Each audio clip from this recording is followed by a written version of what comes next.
I am back. Said I am back.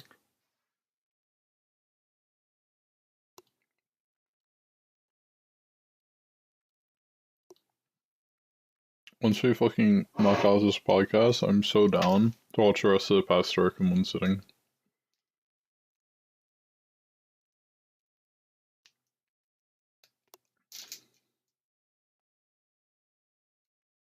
It's I'm not sure how long it should take because we're covering quarterfinals, so we have 4 overall series to talk about, and it's best of 5. So there's one, there's 2 5-game series, 1 4-game series, and a 3-game series. I think it'll take about the same time like yesterday.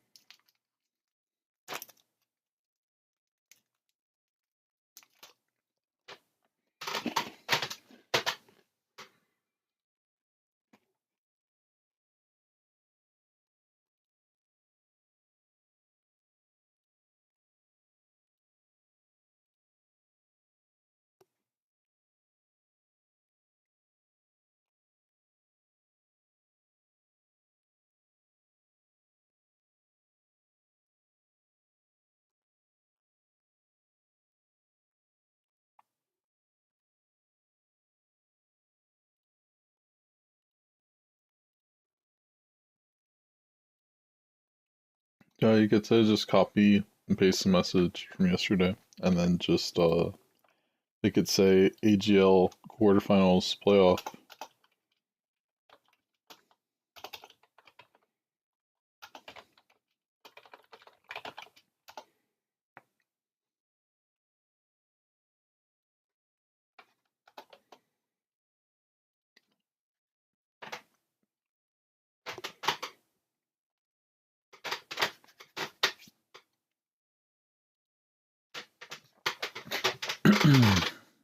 um,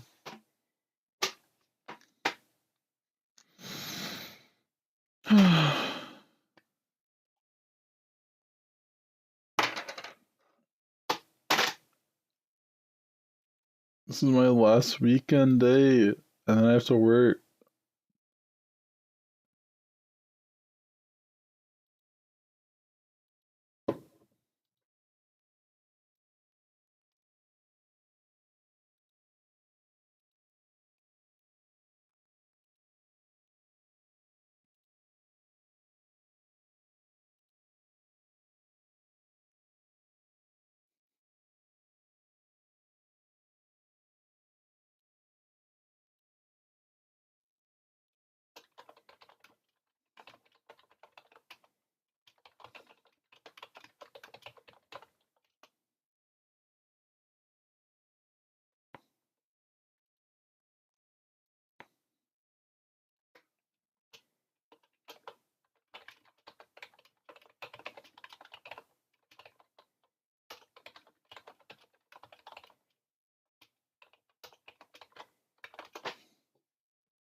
Yeah, I have my Twitch muted.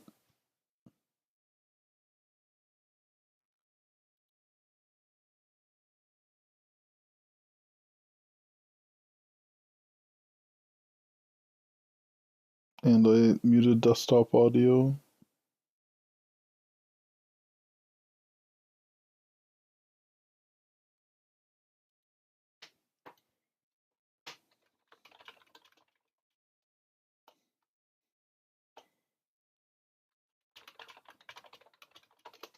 Let's move over to the guest chat. I didn't hear what you said.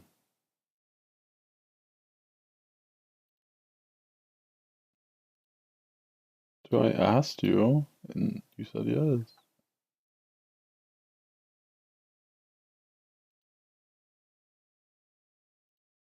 Because someone in the chat said they'll join.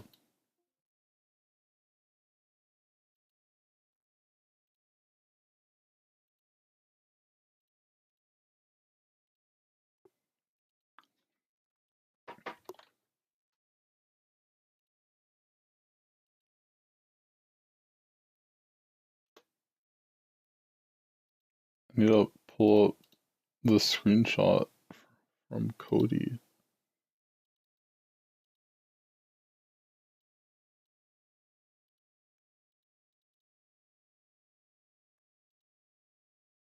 That's a dream, man.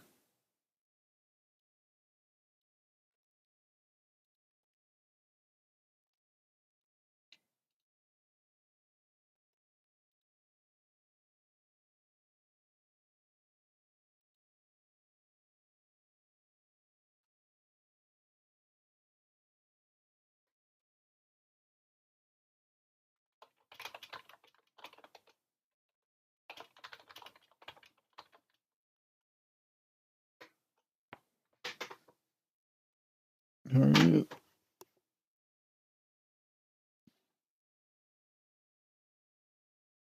We get 3 guests. Let's go. Well, I guess it's more like 2 because I'm a host.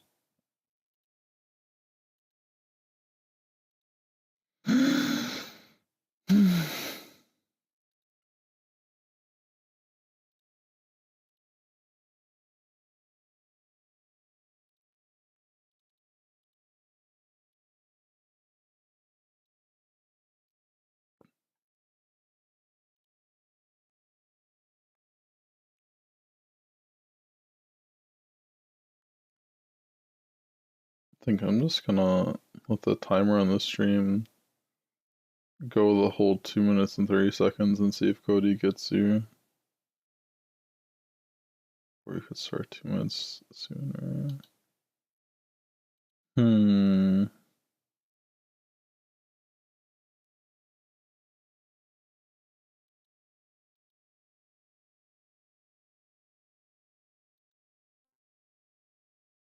It's my boy.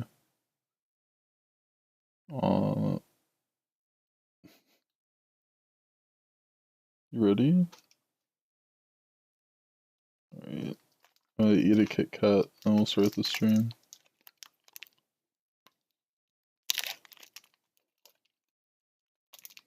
What you mean?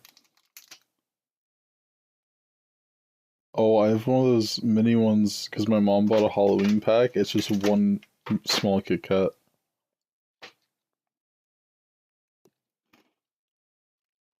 No, this one's just one.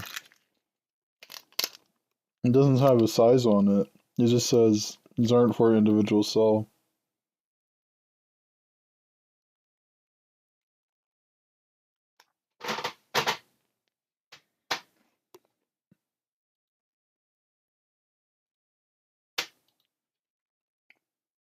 Yeah, I'm talking about Kit Kat, so.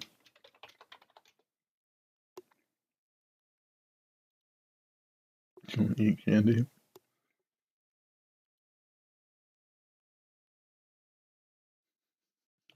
Candy fads.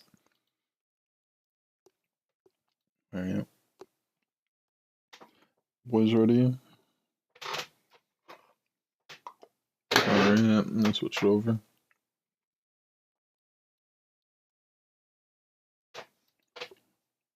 Alright. Welcome to Tidecast AGL playoffs. We're gonna be covering quarterfinals tonight. And then got 2 guests here. Hello. Yeah, what's up? How you guys doing? So let's just get right into it. So first match we're covering is Dynasty Ruby versus Literal Monkeys Gold. Oh my god, bro, this doesn't get any better than what it was yesterday. Yeah, we covered Titans yesterday with Gideon, and this is playoffs, so these are supposed to be top 8 teams, I believe. Yeah. Wait. So I was in this game. It was an interesting set of three. I mean, I don't know. It wasn't super close. I think our drafts were like pretty bad, but like I don't know. It felt like whatever champ we played, we just won automatically. So it's a So, bit unfortunate. what side were you on? I was on Dynasty. Yeah. Yeah, Okay. Literal Monkey's Gold, not the greatest. I don't know what their draft is for. I do like Their Zaya. drafting definitely shows it. I do like Zaya Jana's up here, and Jana does shut down Rel pretty hard. It's just like they have too many identities. Like if you have Zaya Jana, it looks like you're drafting a peel back comp, and then you want like more disengaged CC, or at least disruptors. But then they do need some form of engage, so they do the Malphite. And his Ziggs pick, I think, is one of the worst picks in this draft. I'm not sure what it accomplishes here.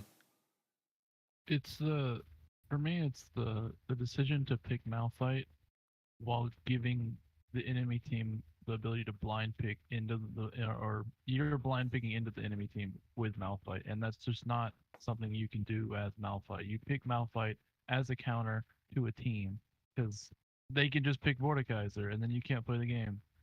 I also think this is just a weird Malphite angle, because Kaisa can already just spec a bit harder into AP, like it's weaker, but it's not unplayable. And then I think Mord is just straight up the easiest Malphite counter.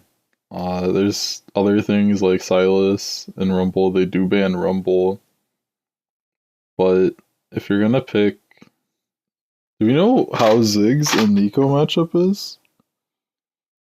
I mean, the good thing with Nico is that it's good into a lot of different champs. I mean, it's not like super good for Nico, but it's definitely just winnable. And it felt like they kind of just burned their R5 by picking a matchup that isn't like super favorable. Yeah, like the guy had counter pick for mid and went 1-4.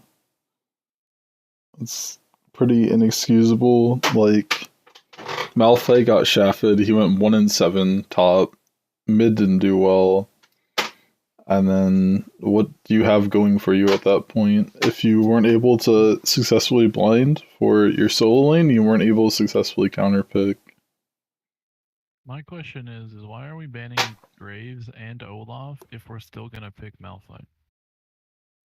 Just give the Graves, give the Olaf, you know, like if you know you're gonna pick Malphite and Kaisa Viego anyway, I don't know. That's weird to me. Honestly, Malphite isn't.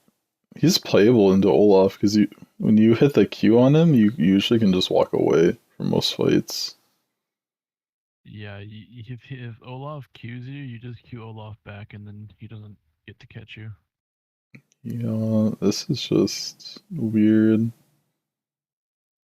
I don't think the Dynasty draft is amazing, but it has a cohesive identity that is front to back, and you do have team fight options. Mort has decent AoE, Nico has good AoE, Rel has AoE CC. You say that, but Rel and Nico are the really nasty combo. Yeah, I'm saying it makes sense, Yeah, and it has something going for it.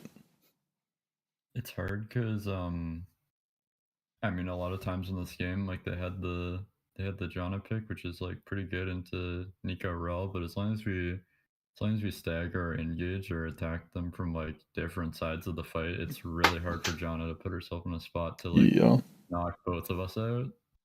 As long as we were the one engaging first and not just like tanking a Malphite ult into like Ziggs combo and just blow us up before we actually get the chance to play, that they can't really do anything when we engage first. So yeah, it's just.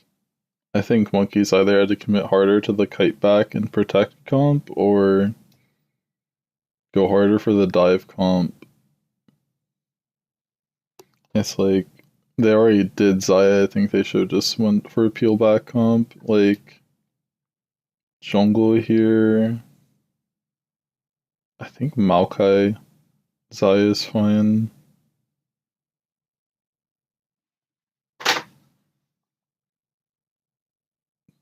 I just don't understand giving up. Just because you see Kaisa Viego, you're like, lock in Malphite right now. That's so weird to me. I would never ask for that. It's just a lot easier to blind mid than it is top. Especially when Ornn's off the table. I think your best blind stop are Ornn. And then what other great blinds are there? I mean, Shen's a good blind, but only if Mord is banned. And he isn't. Play shit into Mord. It's not that. It's oppressive, but it's like you don't play for lane as shit anyway, so. Yeah. I mean, But- we just had a free ban on Ornn because this guy played it 5 games against or in his last round. So I mean, I think we banned it second phase the first 2 games, and we kind of just had to tunnel them into picking it first phase, so they were never getting it. So it's really easy to draft around them. Just like take their one blind top, and they just like fold. Can he only play Ornn? I mean, is that the issue? It's not. I don't know if it's that, but he opted for it 5 times out of 5 in his last. Yeah, yeah. He probably can only play Ornn. And I remember looking at those games, and he was like getting counterpicked by Ornn. He was facing stuff like Gwen, and then he was going like 1-7 in lane. Tragic. So, yeah, I'm not surprised that when he gets off Ornn, because he already wasn't really performing on Ornn, that he just even shit the bed harder. Alright, I'm gonna pull up game 2. Oh wait, that's not post game screen.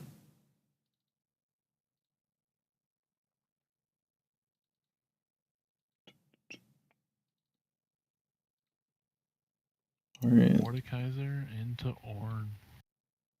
This is the day to be alive. I can't believe they picked Mord. Like, I mean, the Ornn like this. They first picked Ornn, yeah, or in the they first blind 2 picks. Ornn. Yeah, After Ornn the first 2 you picks. showed, What I was talking about, yeah, you already showed you could play Mord into what was the last matchup? Malphite. Like, I wouldn't want to play Ornn into Mord either. I don't understand the Silas. There's not a whole lot Silas can do into that comp. Yeah, this is a really awkward Silas angle. So you don't really want to dive Zaya. She almost one-shots you with her feather pull. Xin Zhao actually can just outpace your damage. You're fine against Mord and Alistar, but then you're blinding your mid. And there's enough things mid that can be played that can beat Silas. But why pick Silas when you could pick Syndra? When you see a Mordekaiser Alistar, like Ooh. I think Alistar can't play the game. I think the Silas pick would have been better if you had like one more alt that's like impactful. But I think he grabbed. I think they just. I'm very. Like, the Silas with the team would make sense, like you're saying, with another ult. Like, if there's a Mumu ult, Diana ult, or something like that to throw on the top of the Ornn ult, Nocturne ult combo, and then, like, Kaisa following up when she can, it's probably really good, but honestly, I think the best B5 pick here would have been, like, Seraphine. You get to do double enchanter with Taric. That's huge. You have things that want to be buffed up, like Kaisa and Nocturne. You can Ornn ult into Seraphine ult, or Seraphine ult into Ornn ult, and do crazy stuff. Because Nocturne's like in the middle of the entire team. Also, Orianna is not banned this game. That's something that could have been fine as a blind. Orianna would have been pretty good too, yeah. Like, they have a dive and press R comp, and then Silas is not that if he doesn't have the right ults to take.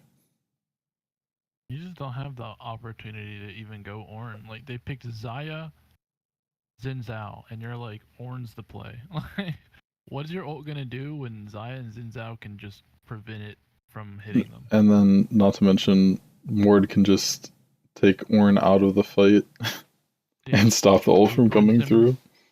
It prevents him from even hitting the ult, prevents him from being in the fight in general, and he bullies him in lane constantly. It's just really unfortunate draft here. Yeah. Over and over again.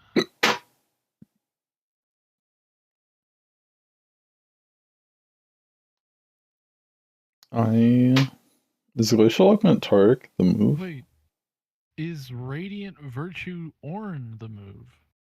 Absolutely not. He has percent resistances on his passive, so Jacques Show is his best mythic. What the hell? There's an argument for Iceborne if you really try and get in the thick of it, but since Mordekaiser's on the opposite side, I don't think you can do that. So it kind of just leaves you with Jacques Show. Well, this guy decided Radiant was the play.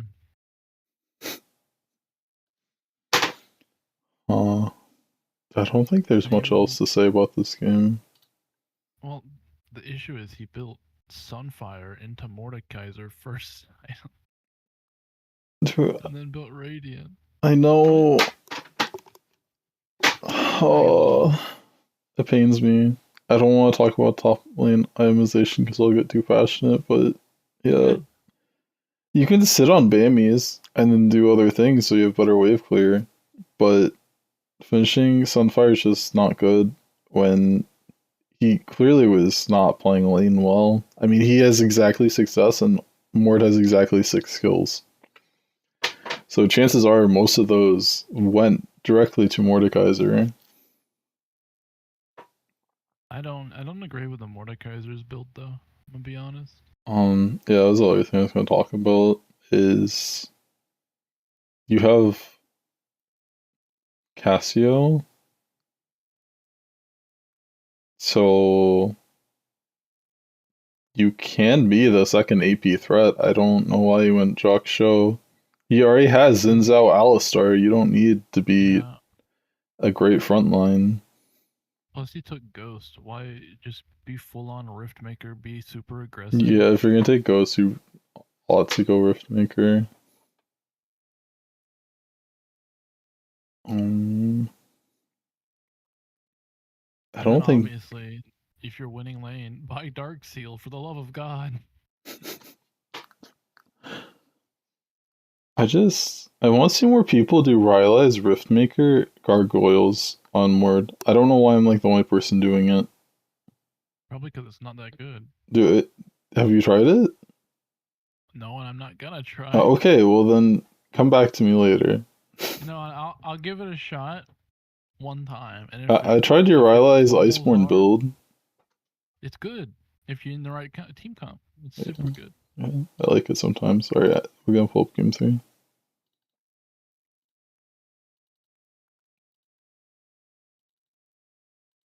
Ooh, 4k damage on Gwen in a 26-minute game, huh? It's a statement. It's a statement. Bro, this Vayne went hard though. Yeah, check my Corky built this game. Oh, huge. I like this. I want to see us build more. I'm so sick of the Luden's Ravenous Hydra Corky. I don't know, it felt fun. I don't know if it's good, but I was like, the game was like over at like 10 minutes, and I had like my man meeting really early, and I was just trying to like find something that I wanted to build, and I was gonna build the warrior, but that didn't sound as fun, so I just built Infinity Edge, and it was kind of fun. I'd agree with the build if you didn't have that dog shit keystone. First strike. I mean, you probably didn't intend to do this build when you picked your keystone. True. I don't even know what to take anyways, or I mean, maybe it's like you go Predator and you just run people down. Okay, Predator. yeah, never mind. Yeah, don't come to Gideon for quirky builds. He's not your Maybe man. it's like Fleet. I don't know. Maybe Fleet. Fleet would be huge. Oh yeah, Fleet's usually going quirky. It was spontaneous though, the build I rushed Manamune, and I don't know if you rush Manamune and go IE, but I don't know. It's just I was kind of having fun this game. Manamune makes sense. Most people don't go IE because they just like the Ludens because of poke damage. Yeah, I don't like this Kindred R3 at all. Yeah, I mean they have an Alistar and a Vayne, and you're picking Kindred into it. Yeah, you're facing double displacement, and then you pick Kindred. Like, sure, maybe Kindred Graves is preferable. However, you're facing double displacement, and like at this point in the draft, I think the games you want to play Kindred is when you're certain your lanes will have prio. Like, you know, Sivir should have prio into Vayne Alistar, but Kindred needs at least 2 lanes with prio. And like you're hoping to get that with your R5, but I don't even know if they get that because ASOL is picked into Quirky, and I think the wave clear is about even. Probably Quirky favored. So like, how does Kindred play this game if she can't invade? You really ASOL's so weak right now. I just Like, disagree with picking. You need mid prio if you're gonna play Kindred. And I don't think they had mid prio just from the champions that were selected. ASOL's early game is so bad. She's never gonna get a mark early game with an ASOL mid. Yeah, like They have a really good like Wombo like all in a comp with Ornn, Nautilus, Sivir, Kindred, but then like Alistar exists, so like who cares? Like you can't get in if Alistar knocks you away. What's the answer to Quirky mid? Probably Syndra. I mean, you could play that. I mean, Victor's good early game versus Corky. You can play like Akali. I mean, ASOL's fine. It's just like I don't know. The rest of it, like this was the only lane where it was like pretty even, but like I can't really do anything to ASOL like that impactful. Like I can't really solo kill him. The only thing I have over him is like a bit better like mid game objective fight than him for sure, but the rest of the map just like exploded at like 10 minutes, so it was just over. The issue is they drafted for having Ornn. They just never. You don't pick Ornn here. You always pick Poppy. They literally can't engage onto a Poppy. Poppy's so strong in this. Dude, that's a great point. The only engage that you guys on Ruby took was the Alistar. The rest of it's like poke and come at us, please. If they have Poppy to thwart Alistar W, they get to kind of pick the pace of the game for the most part, aside from like when Corky takes package. And you definitely need a different mid pick. This is really silly. This is why Kindred. W Corky package? I don't even know.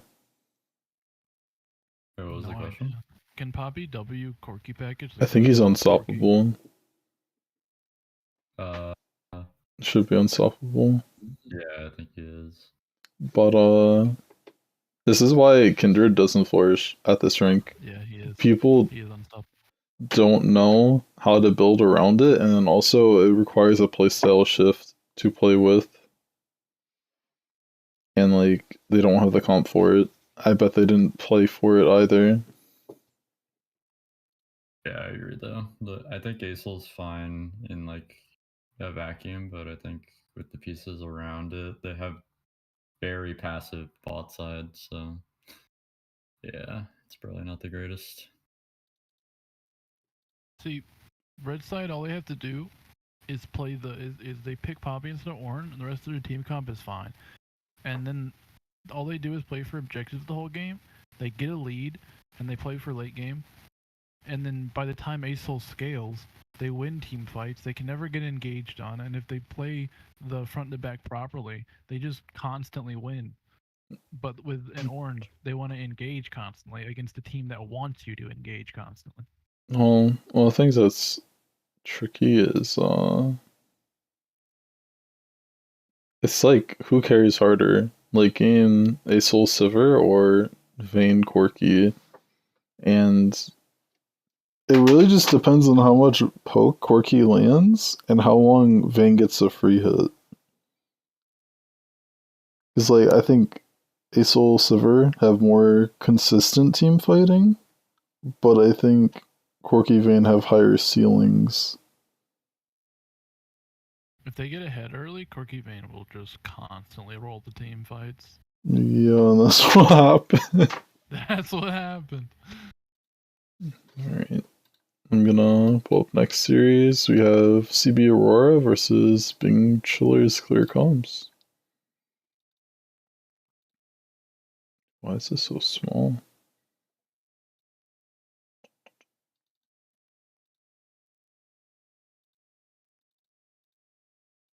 They got one kill. Hey, it's something. What happened in this game? This is Or named himself tragic. fourth Espada and went 0-3 on Cho'Gath. I mean, Spada's been trying to make a name for himself.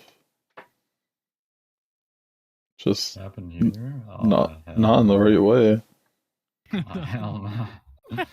A 9-0 Philios is not what you want to see. Dude, wait. Can we talk about the fact this Talia went Luden's Void Staff? She's like, ain't no way you're getting MR this game. I think Shadow Flame just almost always the better second. But this game was so snowballed, you pretty much could build whatever. This Kindred first pick, though. This is too ballsy.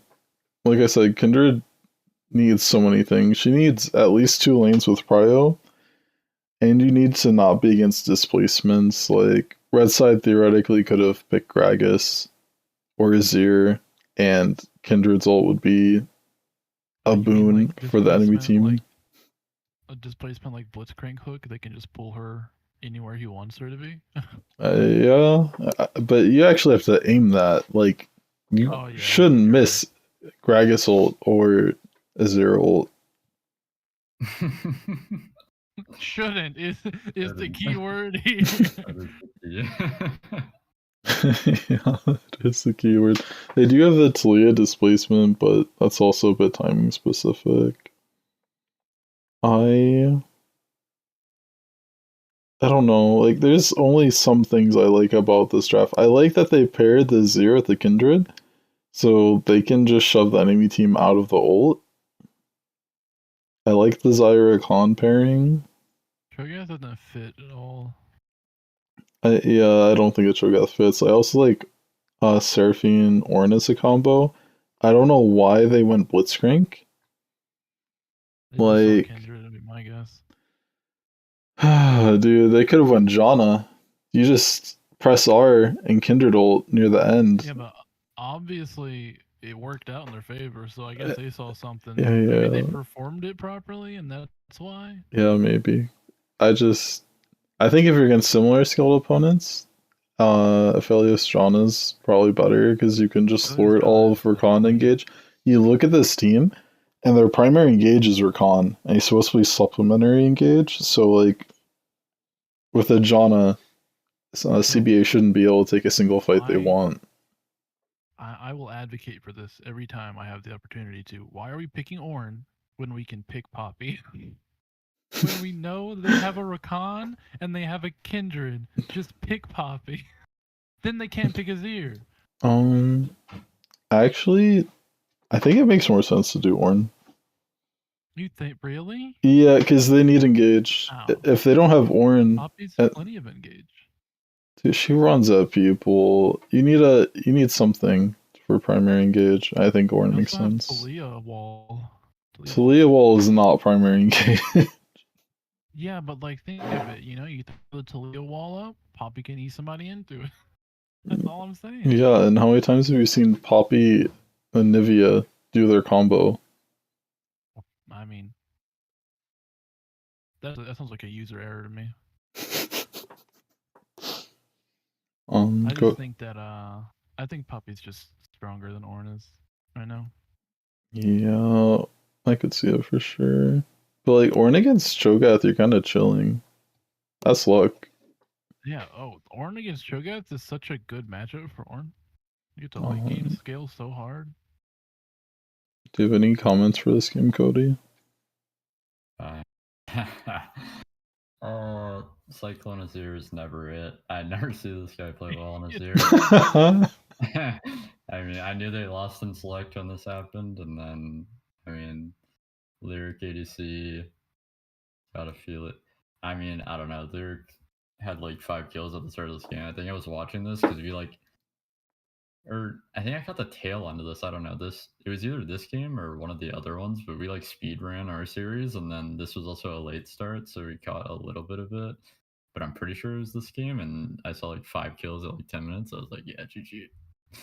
I was like tilted at how bad they played around bot lane. They were just getting completely gapped, so I kind of tuned out of this game for sure. It happens. Definitely happens. Alright, I'm gonna pull up next game.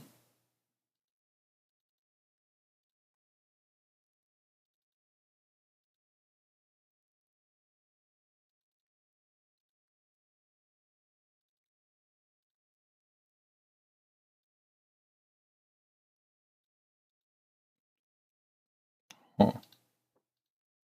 Tom Kinch into Gnar, huh? They didn't want to play the game. I don't know what that's about. Dude, Aurelia is here! Are you kidding me? Dude, you have the Sejuani. They blinded Gnar and they didn't pick Aurelia. And you also have Rakan who's like going to jump off the back of Aurelia and do some whack shit. I can't believe this. What is this? This is an interesting decision. What? Like, if you see a Gnar, the last thing you do is say, "I want a melee tank that can just stand there and get punched the whole game." That's what I want. There's a lot of melee champs that can just all in Gnar and kill him. Not Tom Kinch. I know, and that's what's weird about the Tom Kench. And also, Kinch, almost every melee tank, really. Almost every range champ also can just beat Gnar. That's why he's weird. He's a decent blind pick because he beats almost every melee matchup. But there's a lot of things that can beat him. You really don't need Tom Kinch in this game. He has Sejuani Rakan. I know. He could have went Aurelia. Yeah, but like theoretically, if you were good at like Vayne or Quinn, it'd be a pretty good matchup. Yeah, like I said, like every range champ can just stat check Gnar. His mini form has his power budget into the 3-hit passive, so if you out damage his 3-hit passive, you just kill him from full. What do you think about Samira top? Samira top in this particular game? In general, I think Samira top is sleeper, bro. So I think this actually could be a decent Samira top preview. That wind wall cucks their whole team. Well, wind wall. Samira's W. Oh yeah, the W. The thing that's also hard about this game is like who's doing the disengage or stopping the Rel Ori combo. Syndra. That's like your only hope is. Yeah, like if Syndra doesn't cancel the Rel E, I mean the Rel W, you're just dead. Your entire team's gone. But it looks like Syndra could not do that because the opposite team won. I mean, the Syndra kind of played, I'd assume pretty well because she has the only 3 kills in the team. But like this time, Kinch did not perform properly at all. I don't blame him. You know, it's a team diff, bro. They told me to pick Tom Kinch. It's not my fault. This Lilia champ also just feels like a bit OP, so. Lilia is so. She's really strong right now, actually. It's a bit of a problem. Yeah. Don't ever see it lose. It's So just fast. Ilya is really great into opposing team because you need point and click CC, and they don't really have that. So Ilya also has decent. Like, I'm pretty sure Lilia can one-shot Jinx Syndra if she ults. She also can easily kill Sejuani or Tom with enough time. Like, this is a really good pick here. Nobody on blue side has any tools to deal with Lilia. Exactly. Control is the only thing you have. But he has to be able to land 3 autos before he can even do that. And you shouldn't be able to. If he ults Jinx when she gets hit by Lilia ult, that's his only opportunity to save him. Yeah, the Tom Kenchel probably was able to save some people from utter death, but it probably didn't matter anyways. I mean, Ori had 6 kills, almost had 3 items by 30. Lilia ran circles around them with 5 and 0. Yeah.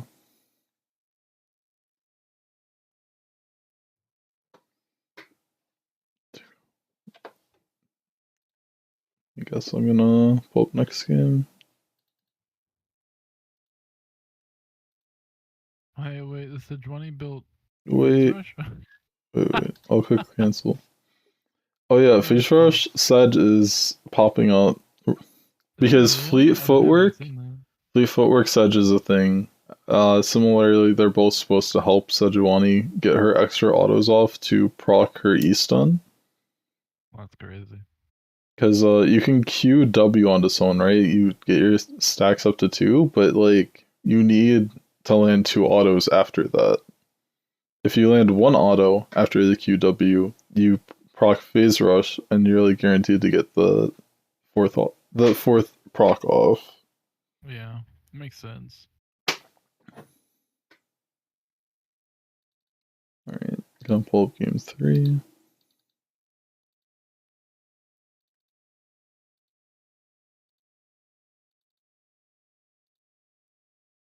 Oh no.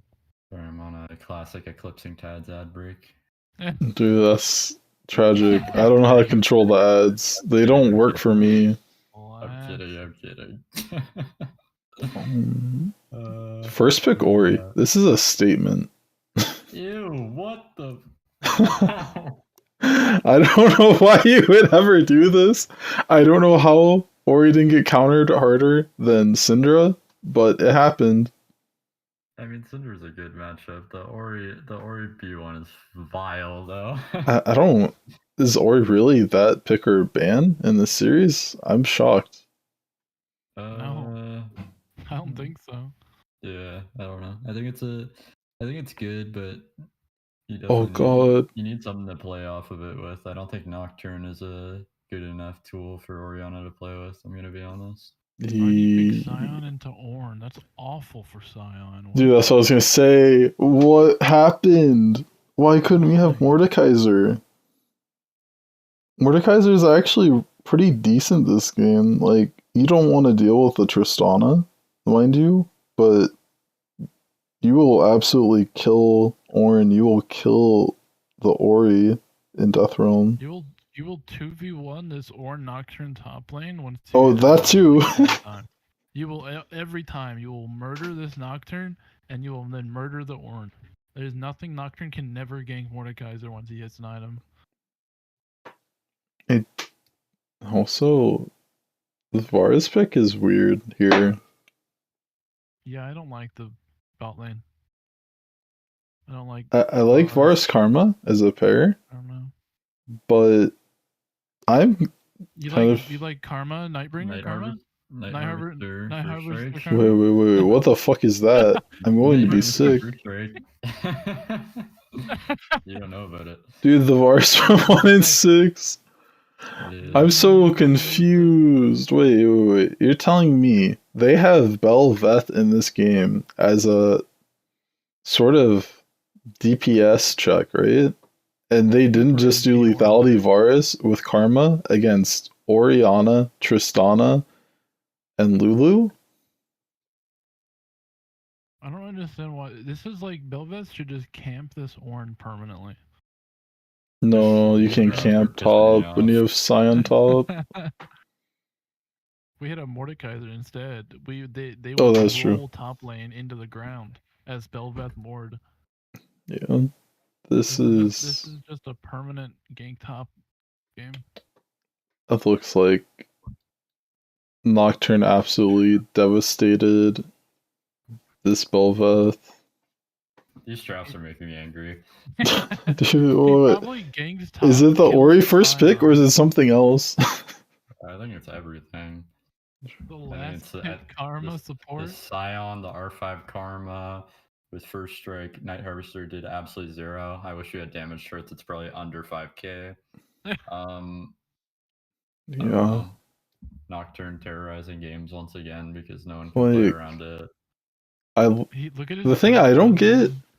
is like you can just R3 mid, maybe, if you're not gonna actually commit to a good R3 pick. Yeah, just pick bot lane in the first 2 picks and then see what they pick. Like, if you want slightly more information, I think slamming Varus Karma works in a lot of instances. And then you can R3 mid with a bit more information, or you could go for R3 jungle.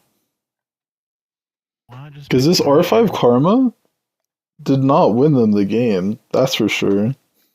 It was ass. It did nothing. Why put your draft resources into the Karma if you're not going to do something with it? And similarly, why did they put R3 top and not even get him a matchup that's like favorable? Ornn actually just beats Scion. Yeah, hardcore. Like, you can see this in the score line. Ornn is 6-0. Scion is 2-5. Whoa, CBA. Wait, I just had like a weird ass like epiphany here. Okay, so they'd like Trist, you ideally want to have it like open to flex around. So you drafted both Ori and Tristana first phase, and then we picked Lulu with Trist. That has to be reported, no? Like, that's Dude, going to the authorities. No, seriously. I'm so glad you said it, because I was going to get to the point, like, Trist is not flex, and I don't know why they slammed Tristana with a Lulu. Like, they're going Euro comp? Like, are we playing TFT, or... And the other thing that's so dumb about it is you're already going for attack comp. You want a ball from Ori onto someone, and you have Ornn and Nocturne going in. Like, give Tristana engage support here. And Nocturne's not really even a good Ori combo, because 90% of the time it's not a... He's usually too far away for the ball. It usually times out. Yeah. The only time it works is if Nocturne goes in, and then Ori gets in range after he starts pulling aggro, which he has to be able to walk up to the range.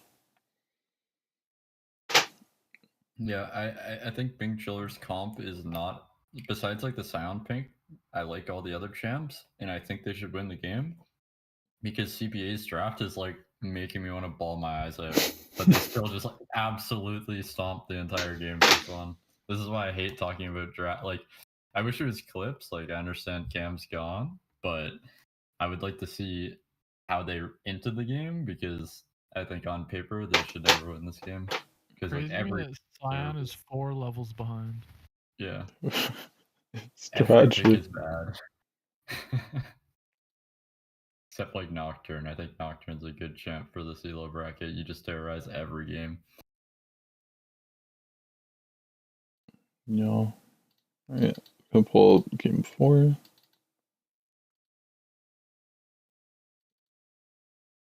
Oh, we have comments?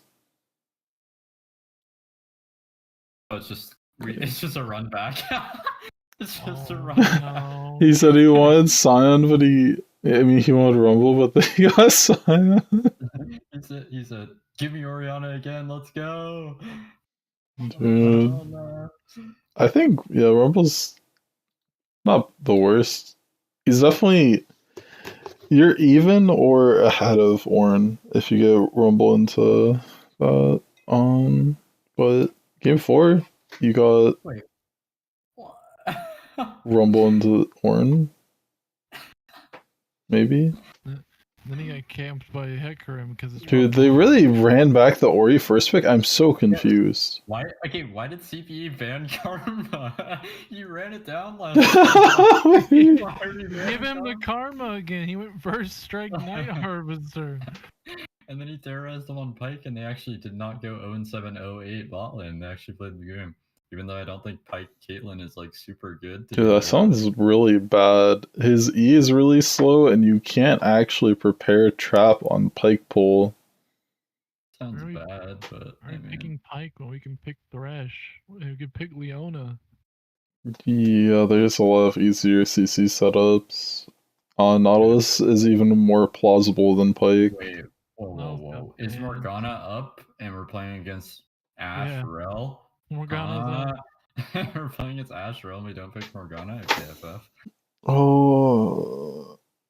Yeah, I don't know. With a Caitlyn, so you just hit a bind. Yeah, dude, you're right. This is also the Caitlyn. You can get the Caitlyn root sister combo. Yeah. Yeah. I mean, I think Morgana's just like, I don't think Morgana's a super good champ, but I think it's just really good. Well, no, here's the other thing. You can also Morg Black Shield Ornalt. Whatever carry is about to get hit, you can just protect. Or Hecarim, like there's Hecarim's a bit too fast for that to be consistent. It depends on the range. If he's engaging from afar, it's not that hard. Hey, you gotta remember, this is like E4 Catman. Hey, Zerk ADC was a D4 peaker. They have to be playing super. I don't know, man. I think I trust them to do that, but I think in terms of just the bot lane alone, just a good pick. Pike is pretty ass, but I mean they got the job done. I don't even know how they won this game. I remember watching this. Is this a normal Syndra build? Did you go Seraph's Embrace on Syndra? I don't think it's that good now. It was a thing. I think it's falling out of favor for just raw damage. Yeah, I'm pretty sure. I get the Hecarim being really powerful early game. Probably it made him want to go Seraph's Embrace, but like, I don't think that it's gonna save the game. The thing is, you gotta take your L's, right? You are playing a 3-man carry comp with Caitlyn, Rumble, Syndra. Just build full damage. If you die, you die. But you just want to pump as much damage as possible because you have 2 people who can possibly clean up the fight. Well, I don't know what for Rumble. Yeah, this Bing Chiller's comp is like complete solo queue comp, and they just like rolled them. Well, how did Ephraim not just run through this? No. The other thing is, how the hell did you draft Rumble, and their team fight CC is Syndra stun and Lee Sin kick? Like, what is this? And they won the game handed. Actually, I don't know if it was handedly, but also, I don't approve of this Rumble build. I don't know why he did Night Harvester right after Demonic. I don't like it.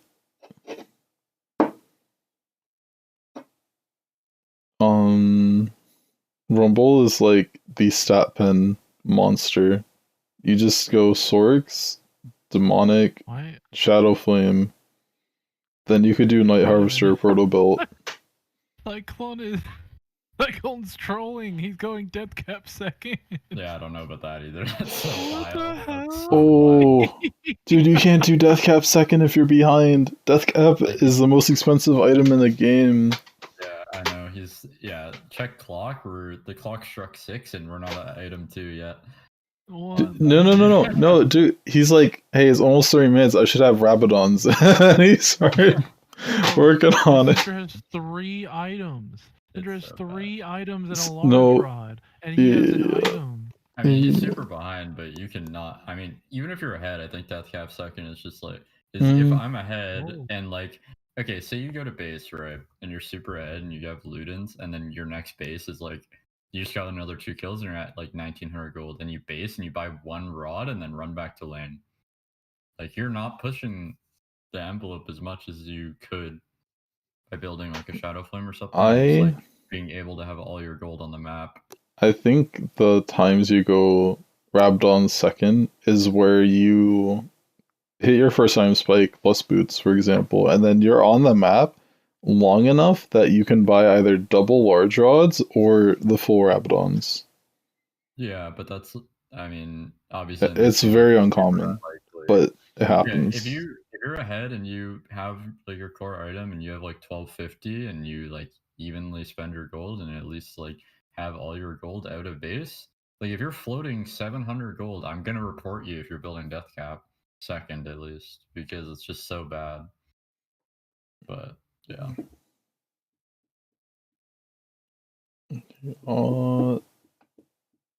What is this guy go? Jackshow, Gargoyles, then Sunfire and Ornn? We're not gonna talk about the Trinity Force Hecarim. I was gonna get there after. Yeah. I really wanted to more emphasize why is he going Spirit Visage in this day and age? He really needs to heal more on the Hecarim. I don't know. I feel like literally every instance where you can buy Spirit Visage, it's better for you to buy Gargoyles. Like MR items are so bad. The only good MR items right now are Gargoyles and like Maw. No, what you do is you go Stridebreaker or Gore Drinker, most likely Stridebreaker because their team is so squishy. So you go Shojin Stridebreaker into more damage because the more damage Hecarim deals, the more he heals. And because he's so fast, you just dodge Syndra ult, or not ult, you dodge Syndra stun, and then you just run at their whole team. I still can't believe Bing Chillers won this game. Like what do they do? Syndra won them the game. Yeah, the Syndra gap, 3.5 items at 30 minutes.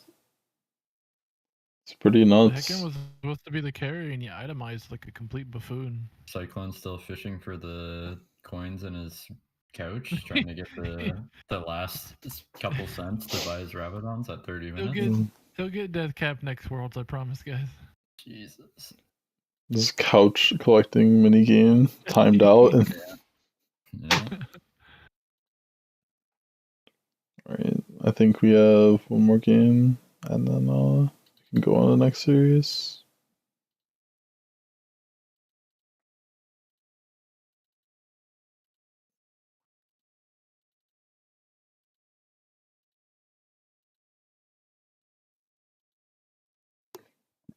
Draven? This is a lot more even. 4 item Draven. Dude. Oh, this is the game. I watched this on stream. There's a Caitlyn Lux for like even in the lane, and then Caitlyn just randomly based on like a frozen wave, and then Draven Leo just froze it, and then they auto lost bot lane. It was like the most disgusting thing I've ever seen. They like half push a wave, Caitlyn just channels a base, Draven Leona freezes it. Actually smart. They based on the freeze, came back, and the game is just absolutely doomed, and it was so funny to watch. Because the support, it was a split call, because the support did not want to base.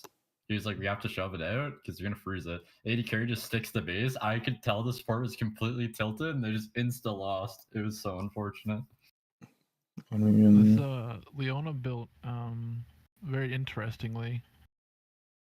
What are these items? Evan Shroud, Frozen Heart, what else? I'm not a huge fan of Frozen Heart into one auto attacking champion.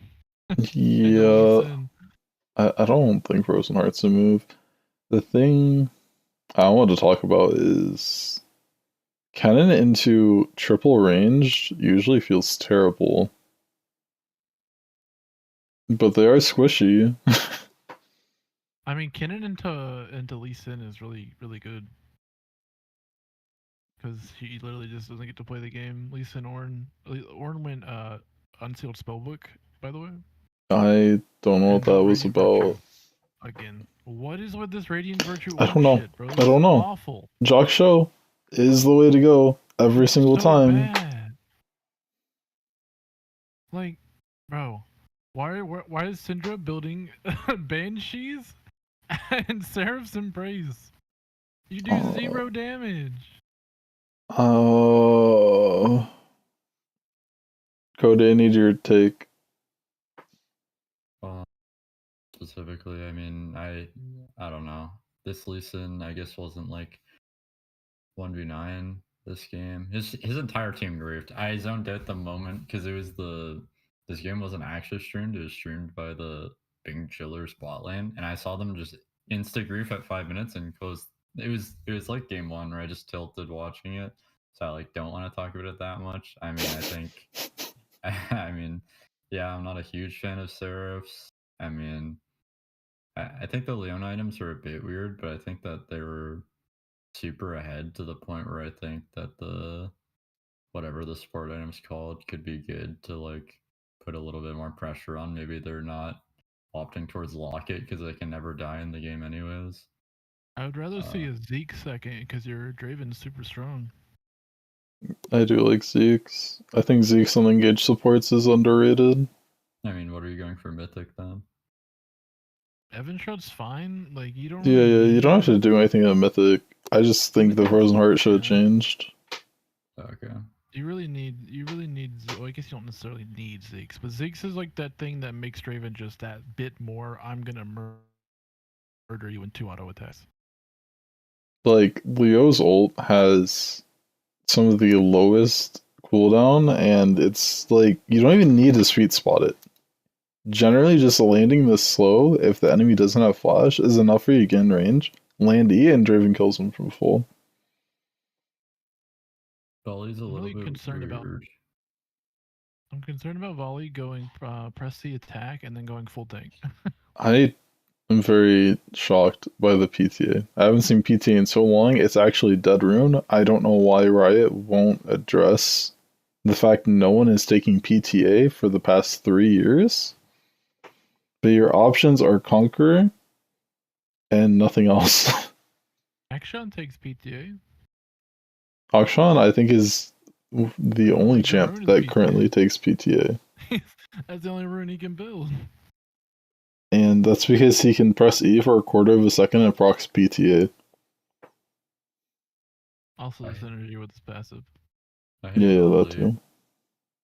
I don't think Volley's that bad, but I think that they probably didn't use him very well. And yeah, like if I'm playing Volley, I want to play it with someone who wants to dive under a tower. Kennan's not that. Victor's not that.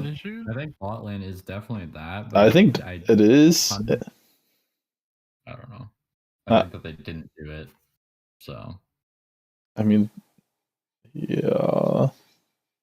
The issue with Volibear is that Lee, Sin, Syndra, and Volibear doesn't get to play the game if they kite him. Yeah, Volley shouldn't be allowed to play the game, but it looks like the rest of his team just did so much damage that all he had to do was distract them when he walked in. He didn't actually have to CC anyone. He just showed up for the fight. Last hit them, built full tank. Got the most kills in the game. Yeah, I don't know why he KS that hard. Alright, we're gonna talk about our boys in blue next. Got ET Solar versus Clown Gaming, I believe. Yeah, Clown Gaming Spartans.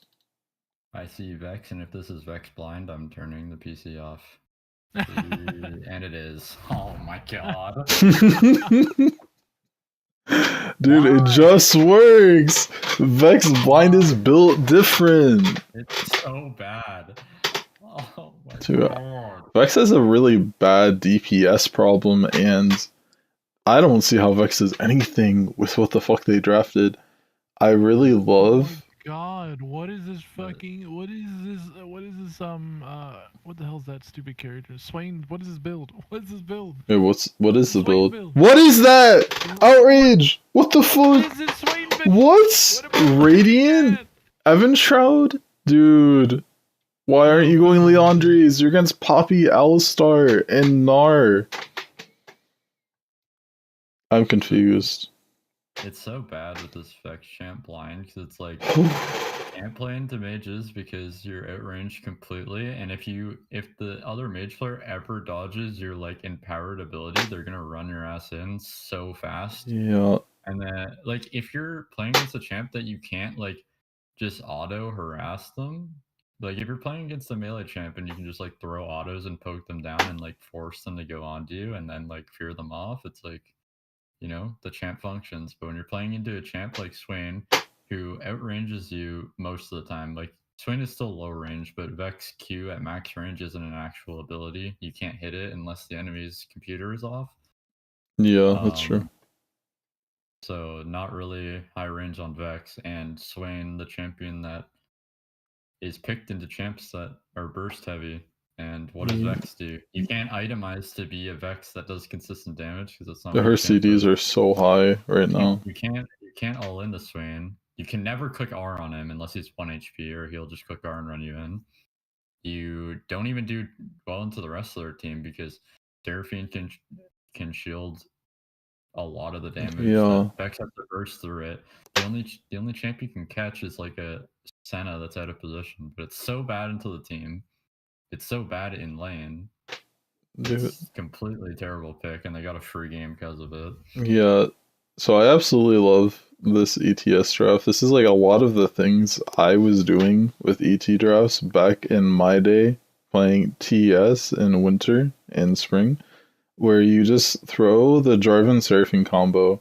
You look for a second enchanter, because double enchanter with Seraphine is really nuts. And sometimes just pairing Seraphine and Swain is enough supplemental stuff to make Swain able to build full damage and be a frontline.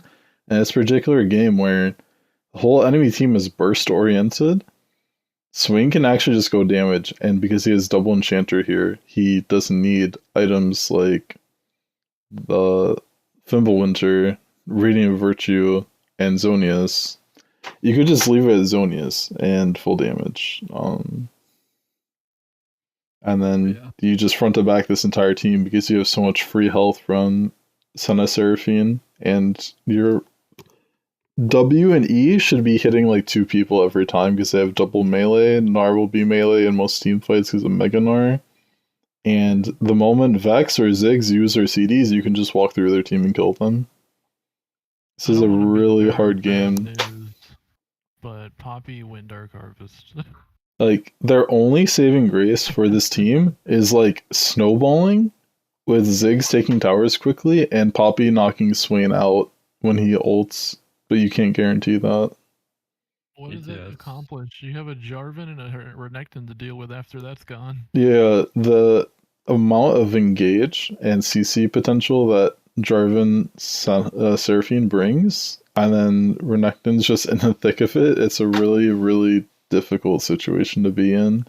And like, they tried with healing cut, but even if you lower the healing of this team, there's so much healing and enough damage that you shouldn't be able to do too much when you like this R5, this B5 unironically need to be something like Azir or Cassio. Yeah, it needed to be a DPS mid. It's so terrible. They literally lost them the game single-handedly. I think ETS had like really balanced team and puts the enemy gold team on a clock. And if you're the gold team with the insurance policy, you're usually in a good spot. And then also you just have like really high or like high difference in like team fight execution. Like one team just shows up and probably wins, and the other team like has to be creative with how they want to win. And then also like Gnar and Gold Elo is like usually looks pretty bad most of the time. A lot of teams can't play around it very well. Gnar is like are usually boosted. Dude, as I was about to say, Gnar is like the top lane version of Kindred Jungle. There's just too much that you have to build around and play around to make it work. That's too hard to make work at this elo. Yeah, I hate when like teams pick it because I know they're gonna play terribly with it, and it's just like not a champ. And like the thing is, he has like pretty like decent matchups top lane. Like I think you can perform decent in a lot of matchups as Gnar, but the whole point of like being stable in lane is to like have these high impact team fights, but they don't even win team fights with this comp. So like Renekton's gonna do more in the team fight because he has like 20,000 abilities going over the like being laid over the top. He can just bathe in the entire enemy team and not get punished for it. Whereas Roby just griefed the game. I think there's just a lot of tops that miss the point of you can play Gnar individually great, but you need to play Gnar consistently with your team if you want to even make it possibly work at this elo. 100%. We'll move up to game 2.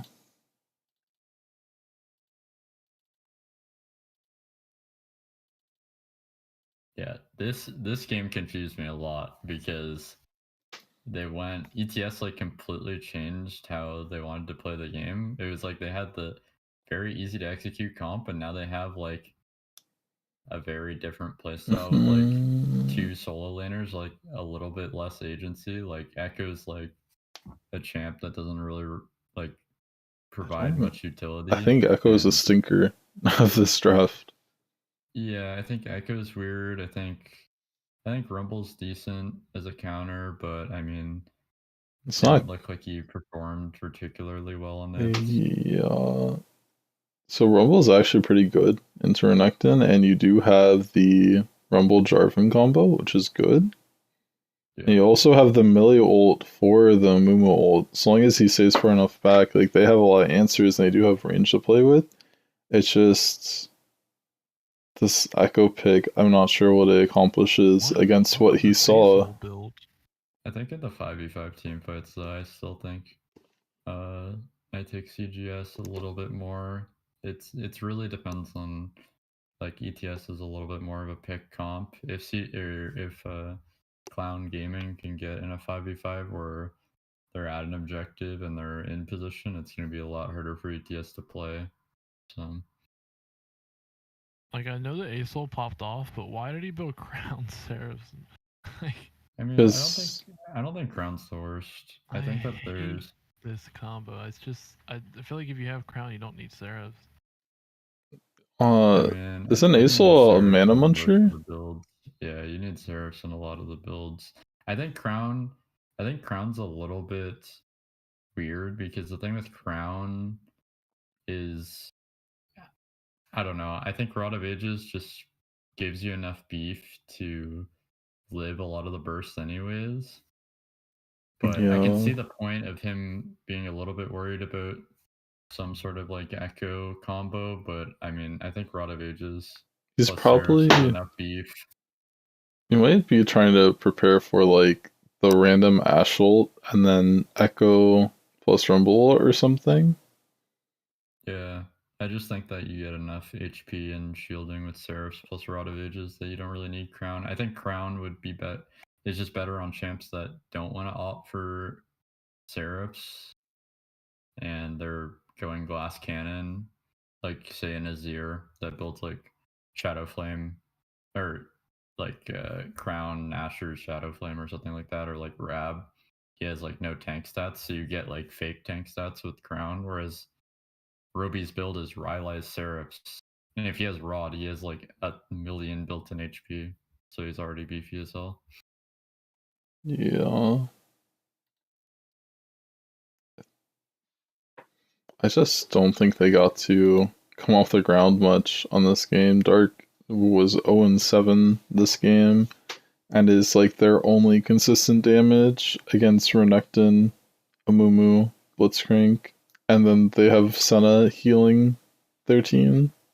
Somebody needs to talk to Dark, man. He either goes 0-10 or he's 10-1. Like, it's one way or the other. I don't think I have much to add to this. I think this is a lot better Rumble build than the one we saw earlier, whereas Demonic Night Harvester. Yeah, you can actually fight the Renekton a lot. Yeah, like this is at least stacking the magic pen like Rumble wants. They really inflated his base numbers with the percent health change they did. Dark said we flip a coin every match, and I can agree with that. That's a great way to play the game. Yep. Right. Pulling up game 3.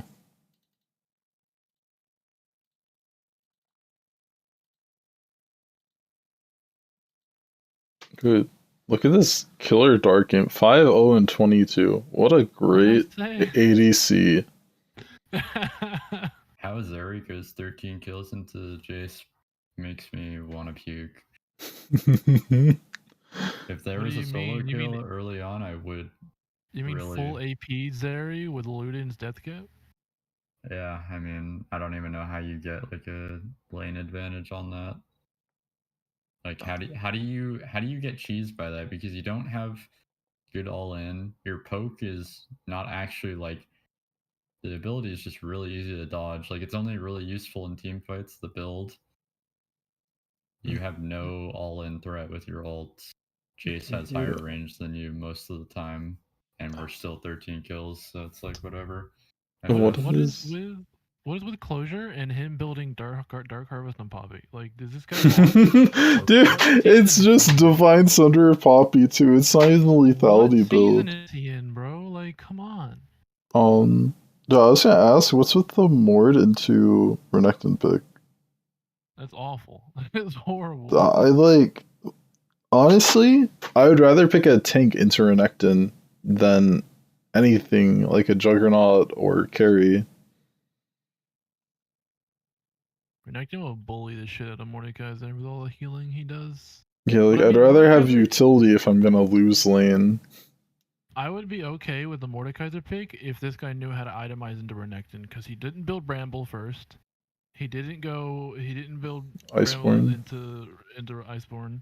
Like, this isn't a good build in the slightest. And he went Dark Seal for some reason. He must have got an early kill. That's my only guess. Yeah. This poor Jace. I just want to off this. Wait. I want off this. I want to go home. That's two Roby games where he solo lost the game. Like, Wait. R5 Zeri mid AP, and he loses. Isn't Jace exclusively Dark Harvest right now for the crazy ability haste where you can get 2 empowered Qs late game? I think he's exclusively he exclusively shouldn't be mid lane, in my opinion. Like, if you can't play Jace, don't pick him, please. For the love of God. Jace If is... you're not Diamond Plus, don't play Jace. I agree with that. Dude, Jace is just too hard. Like, I can mechanically play it, but I can't get in lane advantages big enough to justify playing it. It's just... I think he scales okay, but he's not gonna outscale the stupid Zeri player, so It's just... Your late game going into this game, you already know you're going to be facing Seraphine trying to heal and shield stuff. Not can face tank it. Renekton has healing and doesn't mind eating the poke. Like, this doesn't scream Jace to me. yeah. I don't know, but somebody should report this bot lane. Like, what the fuck happened? I don't know how Ezreal Braum goes 1-11. Oh my god. It's just like a solid lane for them, and they just Yeah, cruise the entire game. you get to just free farm with Seraphine not, but it looks like they got fed bot lane and Outrage popped off as well. They probably disrespected the Bel'Veth early game, would be my guess. Maybe Just they camped did. bot lane. I mean, the jungle That's went a really good lane 1-9. to gank. That usually doesn't happen unless opposing team has prio in almost every lane, or you're just dying for every gank. Are you finally? She went 1-9. Are you saying this isn't a Poppy game? Because you've been saying No, everything's a Poppy this is game. an insane Poppy game. The issue is this guy went Dark Harvest Divine into fucking Force of Nature. he itemized like an absolute baboon. You're saying Force of Nature is not the best MR item into AP Zeri and Seraphine? I think if you want to win the game, you don't go Dark Harvest. You go either Phase Rush or what's that stupid one that gives you more damage and resistances when you CC people? What's it called? Whatever. Probably just go Phase Rush this game. Yeah, you most likely just go Phase Rush, and then you go Iceborne, and then you win the game because you're unkillable, and Bel'Veth can't play the game.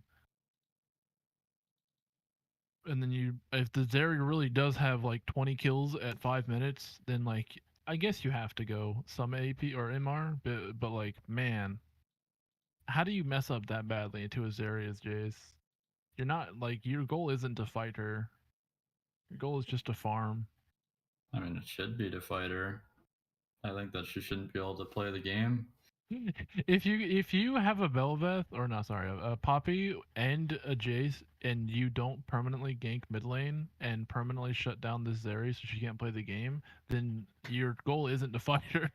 Obviously, this guy either never went mid lane, so they never got the opportunity to kill her, or this Jace just ran it down too early. I mean, you can't step up to creeps to farm them because Jace will just like do the gate all in you, and what are you gonna do? So I think you should be just pressuring the Zeri all game, and I think they should just go hunting for a Bel'Veth in jungle. I agree. Yeah, I could see that. I don't see any world where the Zeri player isn't like quaking for the first 25 minutes. Obviously, this one didn't have to worry about it because they oh. probably got like 5 kills. Oh, I know. Just how. Alright. Was ready for This is game one of 4? those- Or One of those issues though, where like you just disregard the idea of team play and you play like a solo queue. I don't want to look at the Zeri build anymore. Please go. Please get us. Alright, we switched it. This is ET's last game that we're covering today. They did Oh my god. punch a W. They're gonna make it to semis in AGL, which is hype. This again,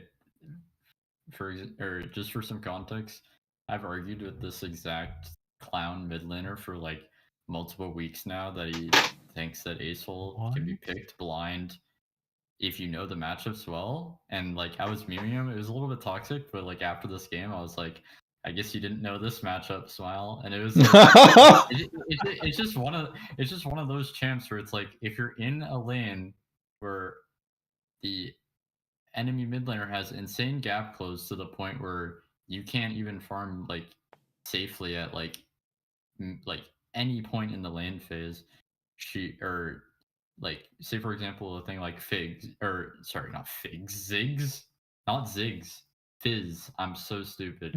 Fizz, Camille, they have ways to Also like, Yone. yeah, Yone, anything that can tag him with CC when he's trying to W out. Camille can obviously stop him from doing that. She has like, even though Camille isn't like super good in the early game, she does a lot more than Acel to the point where you're not scared at all inning whenever your CDs are up. So you're just under constant pressure all the time. You're a free tower dive whenever you want with Nocturne Camille. As long as he's slow enough HP, you can completely lock him down and instantly blow him up. So yeah, he just blundered again by picking this because this Outrage person, fun fact, is a top lane player. Yeah. So and most people don't like picking Camille in the first phase, so they're obviously looking to cook with it. And when you go Acel R3, you're asking to get fucked over for it. So I will say I'm pretty sure Psycho and Outrage can play Camille.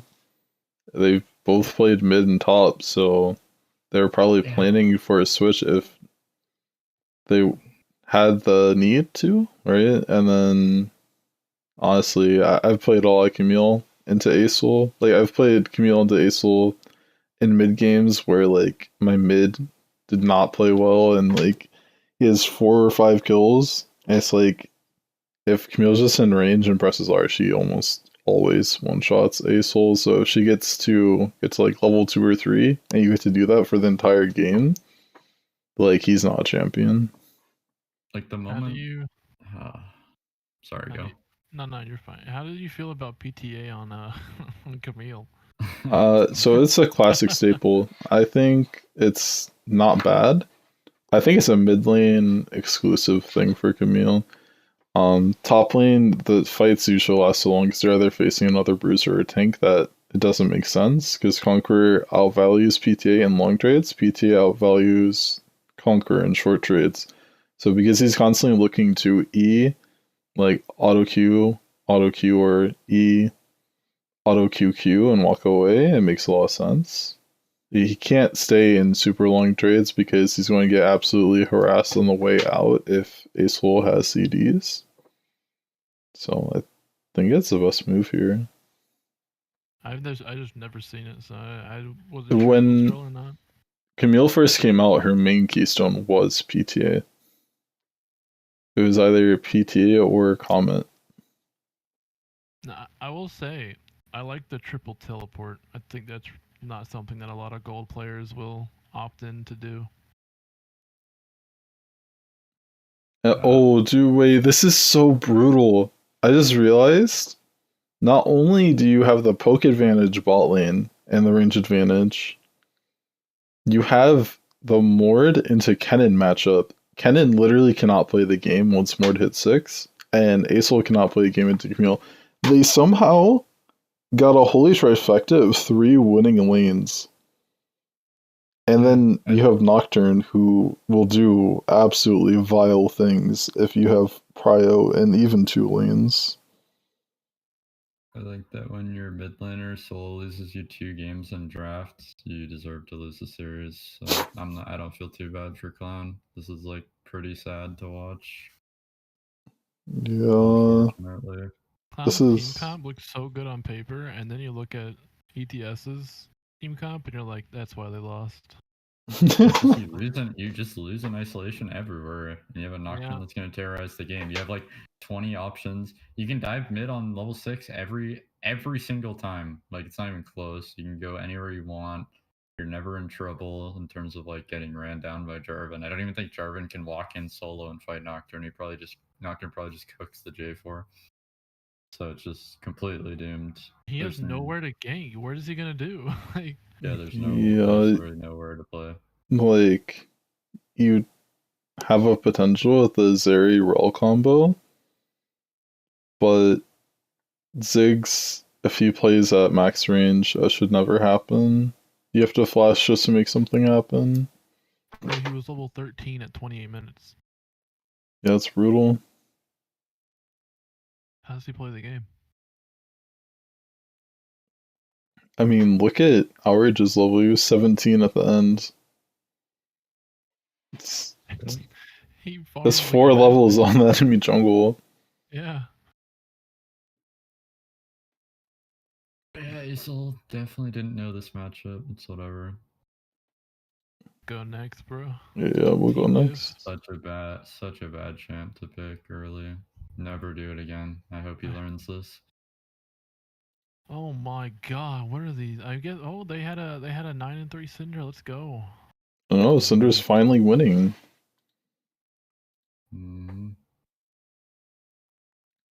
Alright. Dude, this is a stomp and a half. 10 kills on the Ornn? I mean, 10 kills on us. 11 kills on the Ornn. I'm very shocked. How does Ornn have 11 kills? How many kills did he take? Wait, what is with the Tahm Kench counter? Tahm Kench doesn't counter Ornn. No, he doesn't. There's the Kha'Zix build. Y'all check that out. Is that real or no? It can be. It can be. 1 in 5 and wins anyways with this Gore Drinker build. The issue with that build is that it's not a one-shot build because it makes him into like this stimmy bruiser build, right? And it just sucks ass. Dude, at that point, why don't you play an actual bruiser like Vi? Just play. Yeah, just play a real bruiser. Anything. Yeah, that's weird.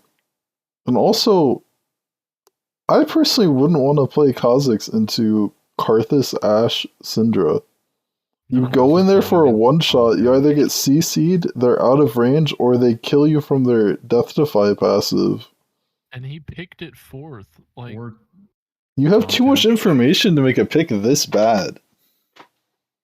Yeah. I mean, Tahm Kench R is also a thing. Well, he didn't know about that, but yeah. It's no wonder why he underperformed, but this build's weird. I understand the idea behind it, because, like, he really can't do much if he goes one-shot build, because, like, he's going to get CC'd to death, but at the same time... He also could just do... You also can just pick a front-to-back team fighter. You have so many options. There's, yeah, like I said, he has way too much information to pick this bad. I don't know what this Tahm Kench R5 is about. Again, Yikal can play Kled. He also can play other carries. I'm pretty sure Yiko has played Aatrox before. This is a decent Oh, yeah, Aatrox game. Aatrox gonna win hard this game. You have a whole ass Syndra, bro. Like, fuck off, go hard, man. Get in there, beat their asses. Yeah, this is a stomp and a half. Do I just open up the next one? Yeah, go quick. So get the Don't ball listen to rolling. Kha'Zix anymore. The build is terrifying. Alright. Oh man, this game is closer, but not by much. Oh my Finally, a god. Poppy with a real build. Holy shit. Yeah. Yasir's one of the few jungle poppies who doesn't troll the build. I Wait, will whoa, say. Lissandra R5 into Malphite. You're playing a burst mage into a tank. Into Poppy and Malphite. Wait. This Lissandra pick's also extra bad because Ziggs, Senna, and Ori can outrange you. There's a utility from Ori, Senna as well to mitigate the chances of one shots.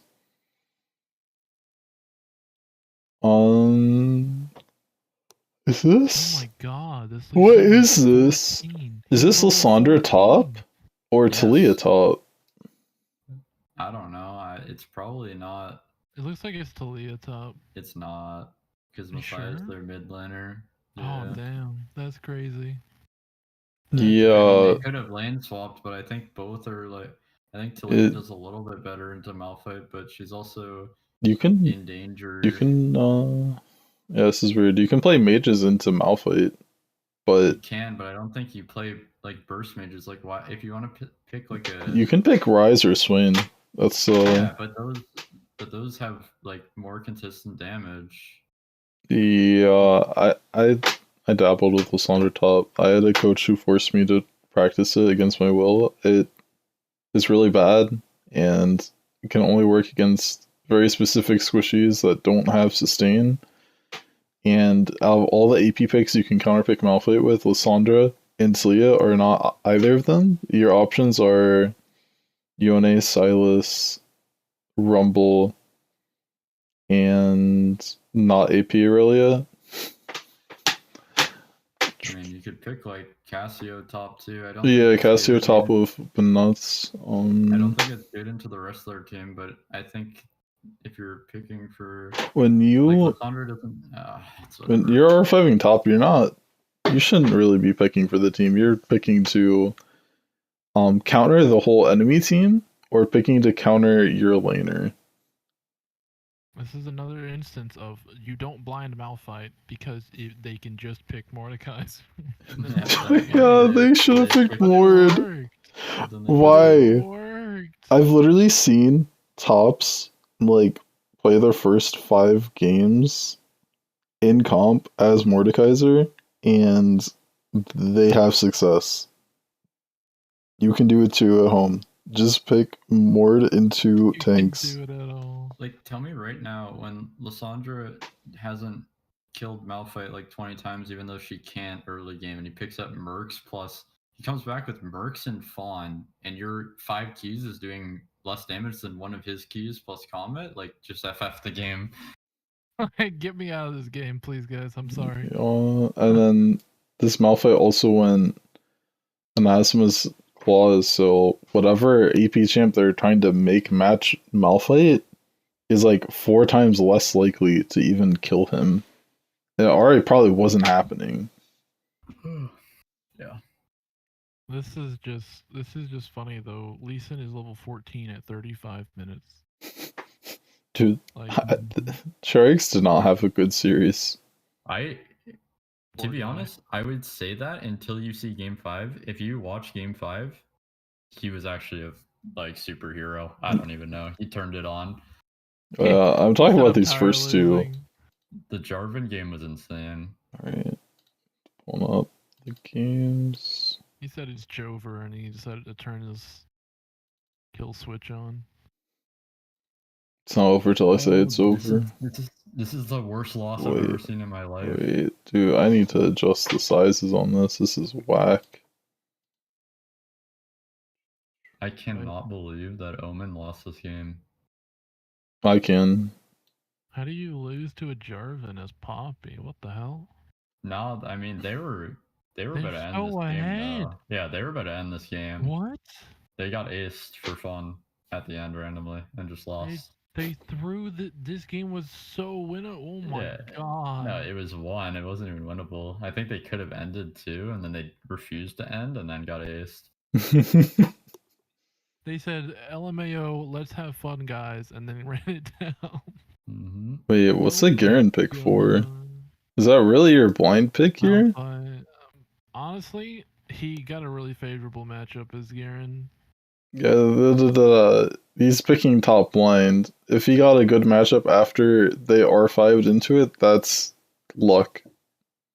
Yeah, Garen's so strong right now, and I swear to God, if you don't ban him every game as a top laner in solo queue, you're literally losing LP. He's so strong right now. But like, there's not really any point to picking Garen if they have an Ezreal and a Azir and a Karma. Yes, Always that's my gonna run away point. from you. This is not a Garen game. Like, This is a good top lane matchup. you already have engage and supplemental engage. I think you just could either double down the utility or give them an actual carry. Because Garen doesn't round out the team comp in any meaningful way. It also doesn't play into the enemy team comp in a great way. I don't like that Lulu went heal instead of exhaust. I don't know what exhaust accomplishes this game. They have an Azir. They have an Azir and Ezreal. Do you want to exhaust like assassins because they're usually melee and they have to get close for their bursts? Ezreal's are sustained and usually out of exhaust range. And Lulu's buying healing items, so he'll be amplified on her. I think the Azir counter pick was also just not the one. Yeah, this is a R3 pick that goes even. I'm never a fan of it. If you don't have the confidence to counter pick, then please blind. I think well, I mean, I don't know. It's like they blew 3 Dory, so it's one of those spots where like you're kind of put on the spot in terms of counter picking. But I see the vision with like a Azir provides some safety versus Jarvan. You have some escape tools, but I think I would rather just him play LeBlanc because it's a better lane, and you also have the same. Also, Vayne's effective range is really low, and you have a lot of opportunities to one-shot her if you pick LeBlanc. Yeah, you have a better lane phase. You have the same sort of effect in terms of being able to dodge Jarvan ganks a lot. And then they also, like, you didn't see it, but they also draft Lulu too, so you can put a lot of pressure on Lulu in the end too. They're gonna want to probably opt for an enchanter as well, so you're gonna have 3 targets that you can look for. You also should be able to predict they're going enchanter because you can't really pick all into Ezreal. At that point, you're only picking all to like roam, and no one can really roam. So you're gonna guess that the support's gonna be squishy here. Yeah. Do you see any whack builds? That's the question. No, this is a pretty straightforward team on both sides. This is actually the most normal game we've seen all day. I think that's a Rylai's being bought on Azir.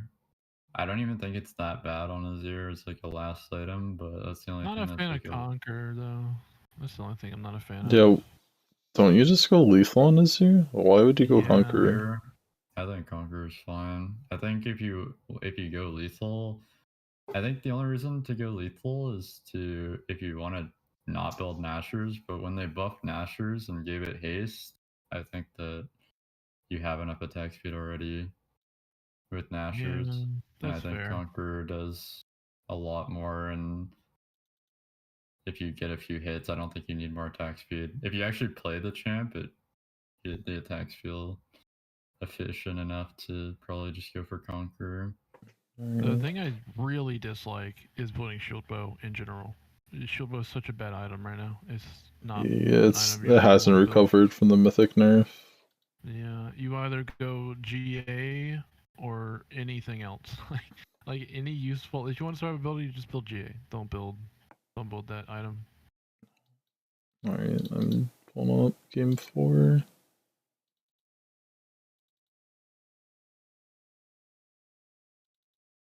Bro, what's Right. all these Malphites? This is when the Senna Veigar contesting started happening. Game 4 and 5, there's just randomly like a fetish for Veigar Senna. So I think Rockefeller's grabbed it game 4 and then Wait, they lost picked with it. Mundo into Mord? I'm confused. Okay, I think they were cooking a lot with this draft. I think they were going a lot of different ways. I think there was an option for like Senna Mundo bot lane. I think that would have been better because I don't think Veigar wants to play, or I think Veigar should have went mid lane into Trist because it's a good lane for Veigar, and then they could have, like, the lane assignments were really messed up for Rocket Fellas because they ended up they wanted to send Malphite into Trist, but then Trist lane swapped into Mundo, and then they got a Mordekaiser into Malphite. That's how the game actually played out. Like, I watched this game, so Rocket Fellas just had no good lanes. So I'm gonna be sick. Why does Bard have Anasmus as a second item?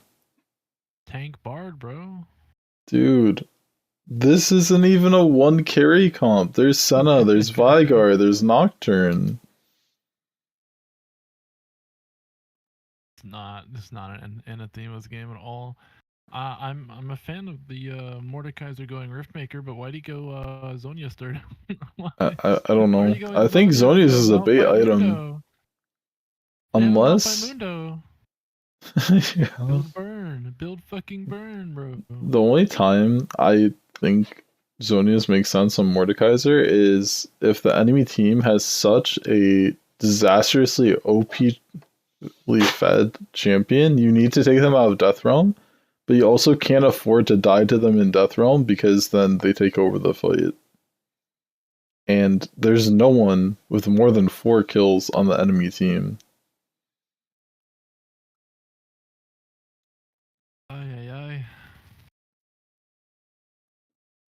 Again, I think this is a Gargoyle's third item. It's not. It is. It's not a Gargoyle's third It item. What are you is. talking about? Dude, you gotta try it. What's the burn item called? I forget what it's Demonic? called. Demonic, yeah, Demonic Embrace. If you don't go Demonic Embrace third item this game, you're actually trolling. No, Wait, they already have. Mundo. They have the Maokai Ziggs. They don't need. They have a Malphite Mundo. You don't need 3 AP items on Mord when you have a Maokai Ziggs. You don't need Gargoyle. Yes, You're you going do. Riftmaker. I'm the one with a billion games played on Mordekaiser. Well, I have a billion and 1 games. When I come to you for Camille game tips, then you come to me for Mordekaiser tips. Okay, that's the dynamic here. All right. I don't think I have anything else to say about this. I think the Mord, the Mundo pick's hella weird. I don't know why they rushed this Malphite pick. If you want to confuse them, do a flex pick. Don't pick something like Malphite that you can't put anywhere. I think it was. I genuinely think they just grouped the lane assignments here. I think that if they put Veigar not support and they go Senna Mundo bot or something, which seems fine, and then they do Veigar mid lane, it makes it so that at least they don't have 2 losing solo lanes because all Elysium did was swap Trist out in the Malphite lane, and then the Malphite pick was just bad because they wanted to put Malphite into Trist. But they also just showed their hand really early on, so they could. Yeah. So Mundo would be so good as support here because of the Ziggs Bard. He just gets to build Spirit Visage and whatnot. Yeah, Spirit Visage. So what I was getting at is like, yeah, I agree. I think they could have fixed everything by switching stuff around. I just think when you are drafting, you need to be honest with yourself about how much you can handle when you're cooking, right? And clearly they weren't able to handle this level of cooking, and they would have been better if they cooked too hard. If they told themselves, hey, okay, mid and top can play this champion, let's look to pick this like B3, or mid and support both play Seraphine, let's look for this B3. And then they have a very clear idea of what they're picking in their last two picks. With what they did early, I think they were pinched for time on their Mundo pick, and also they were pinched on what roles they could pick because they already had the Malphite. They fumbled it. Yeah, for sure. Soiled it. Alright, I'm gonna pull up the next game. Game 5 was Cherix went absolutely crazy on this Jarvan. It was That's actually 22 nuts. assists. Yeah, he was going Insane. crazy. He had like 100% KP at like 20 minutes or something. Dude, why is this Jesus. screenshot so Or- small? Yeah, That's it the was wrong nuts. screenshot. Yeah, it was when Elysium said, fuck it, we just saw Senna Vigor lose the game. Let's grab it ourselves. And then they lost. Wait, I messed this up. This is supposed to be a draft screen. Whoops. You have the same thing twice. I know. Fixed it. Okay.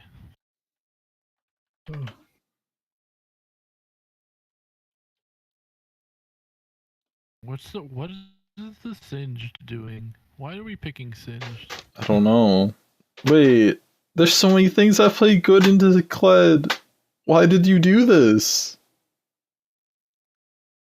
There's a lot of things that still make Kled. Camille can still mate him. Fiora can still mate him. You can actually just beat Kled with Mord upright. Trin beats him. Trin is strong right now. You can pick Poppy into Kled. Hard. Poppy, let's go. They already picked Poppy. Well, yeah. Poppy was already on the other side. Oh, dude, they made Poppy way too valuable. They did the Jarvan Rakan combo, and then they're screwed. All of their engages Pick ADC dashes second. now. There's no reason to pick support second. Pick ADC. I don't know. They literally picked Jarvan Rakan and basically said, I dare you to play Poppy. And they picked Poppy. And then they lost on Poppy. Like, you can be flexible and do Jarvan Zaya, and then you can change the support around. Zaya is a lot better without her Oh my pairing than God. Rakan is. This is full AP Singed, by the way. Yeah, it's not so. This guy's insane. Oh. This guy's crazy. I almost respect the Kled build. I don't know why he's going Maw. I guess the AP Singed was too toxic. But you're not gonna fight him if he has 2 items and he's ahead of you as Kled. Like, you're just never gonna touch the guy. Just go away. Just go I somewhere can't else. believe we finally see the Yikal Kled and he did not perform. He Yeah. probably performed. I'd hope he at least played well early game, but I mean, it's Singed. Who gives a shit about CS early game? I think it's tricky. Kled, I think, can do more in the mid to late game than Singe can, but he has no sustain to deal with Singe proxy and Singe poison. Yeah, I also disagree pretty heavily with Elysium's first phase bans because I think that the Rocketfell's AD carry is like probably their best player. I think Jarvan had the best game of any player in the series, really, this game. Like, he pretty much solo won his team in the series because this team was super underdogs. I'm pretty sure Omen was the 1 seed and this was a 4 seed. I was counting Rockefell's winning. I'm not gonna lie. I had no faith in Elysium. Yeah, maybe. I don't know. I think that the AD carry has been like the best player, and then they have like, I think the Lilia ban's respectable because I think that jungler plays a lot of it, but I think the Seraphine and Garen bans are just really weird because I think Elysium has the ability to contest the Seraphine on blue side, and then they also give the Rocketfell's AD carry every pick he wants, and Zaya's his best pick, and they just grabbed it instantly. And I don't even think Zaya should do like really well into Vigor Senna, but he's just proficient on the champ, so they just lost to it. I'm also not a fan. Like I understand the Vygar build because like you getting death cap is not that bad because they have no MR on the enemy team. But like you're so behind. Why are we building death cap second, man? It's just not worth it.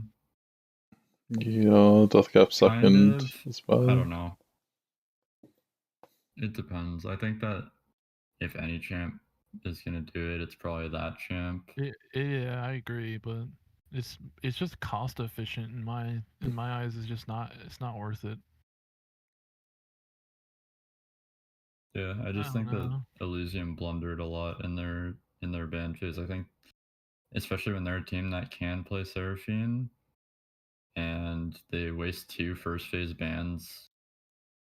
I'm And also shocked that Set keeps being banned from ECA. Like, he's alright on Set, and Sets are really weak, and when he gets it, he doesn't carry the game. Especially with Gnar being strong, just pick Gnar. If he picks We talked about why no one can pick Gnar. Everyone who picks Gnar at this elo, they lose. Okay, that's just how it goes. yeah, I don't I think can't help it. Gnar for an isolated matchup when he's a champ that relies on big team fights is worth it. Yeah. Well, I guess we'll pull up the bracket and close out. Also, isn't Pantheon also good into Set? Yeah. Yeah. Pantheon just completely negates his W damage. Yeah, Set Plus, literally can't answer plus you can just poke Pantheon. him down. There's just a lot of things that play well into Set. Set's not having a good season. Yeah, he's really weak right now, and there's just a lot of things that can be played into Set. So this is our bracket so far. We got Ruby moving up. Rocket Fellas is going to face Ruby. And then we have ETS against CB Aurora. So, Wow. They're making headway. What do we think about these matchups, boys? I was right about, or when we did it last week, thankfully I was correct about how the format works, but like it's crazy how good being like the overall 1 seed in this tournament is, because the bracket reseeds every single phase. So we got by week 1, week 2 we get the only 5 seed left, and then now we get the 4 seed. There's no sides to the bracket, so it's insane how crazy 1 seed is. I thought we were gonna have to play against ET or CB Aurora, so I'm pleasantly surprised at how this unfolded. This is actually the most OP first seed I've ever seen. I don't know It's why they did it this way. OP. It's so broken. It's crazy. Like, you get to face a 4 seed, and Solar has to face the 2nd seed from the opposite group. Yeah, it's crazy. Unfortunately, I don't think Solar's gonna make it to the finals. You don't think they're making it against CB Aurora? You think CB Aurora's dangerous? Isn't doing the best. Like everything I see, it's so shaky. So, it's such a coin flip. Let me tell you some things about CB Aurora that we saw from the drafts today. We saw CB Aurora. They first picked Kindred, and they had that B4 Cho'Gath pick into Ornn. True. All right. CB Aurora also had the R4 Gnar pick that did nothing. And then, what else did they do that was wacky? That's probably the most 2 wacky drafts, but I think they have a shot for sure. I think it will be 5 games though. I think it could go either way. I'm saying 5-2. But yeah, I agree. CBA had the most like petrifying, like weird things going on with the draft, where it was like that was a series with like this the Oriana thing, right? The really weird Oriana stuff. Like, if their drafts don't improve, I could see Solar winning it in 4 games, but if they have like level-headed drafts, it's probably gonna be 5 games. If they have sane human draft, they have one guy who has like a human emotion in their drafting, they should win. Okay. But I don't know with the way that everybody in this league drafts. I'm worried about if they're human or not. Like these people are crazy. And then when it comes to Dynasty Ruby, like I think you guys will win. The only thing that concerns me is like I don't know how your practice has been. In my experience, first seed is it's a bit harder to stay like on form because if you aren't having good practice, like your easier playoff matches makes it hard to perform once you finally face a high seeded team. All Solo needs to do is rig the coin flip with Dark and make sure it always lands on the right side and he always goes 20-0. Right? Yeah. That's all they have to do. I think Ruby versus Rockefellers is probably 3-1 for us. I think that we can definitely drop a game because Rockefellers got some weird stuff they pull off, like that absolute cookage draft where they sold the bag, but I think they can also probably make one of those things work and it can throw people off. Yeah, I think Rockefellers is actually stronger than the other teams let on. Like they have really solid teamwork and they do come up with some draft curveballs that will throw you for a loop if you don't have like things prepared or you're not good at coming up with new things on the fly. So I could definitely see like you guys winning but losing a game. Yeah, I would definitely put it for 3-1. But yeah, I think that the bottom matchup is definitely the one to watch. That can go either way for sure. Mm-hmm. All right. Do we have any closing thoughts? Win. Don't lose. Win, don't lose. My closing comments: don't be one Ori when your only tool is Nocturne. And then 2, don't claim that you know every ASL matchup because you clearly don't. Pick Mordekaiser into Malphite, please. And that, don't pick Lissandra top into Mordekaiser. Jesus. I just hope we see more Mord into tanks. I don't know why people are just leaving it sleep in the Shadow Isles. It's weird. I mean, we play it almost every game.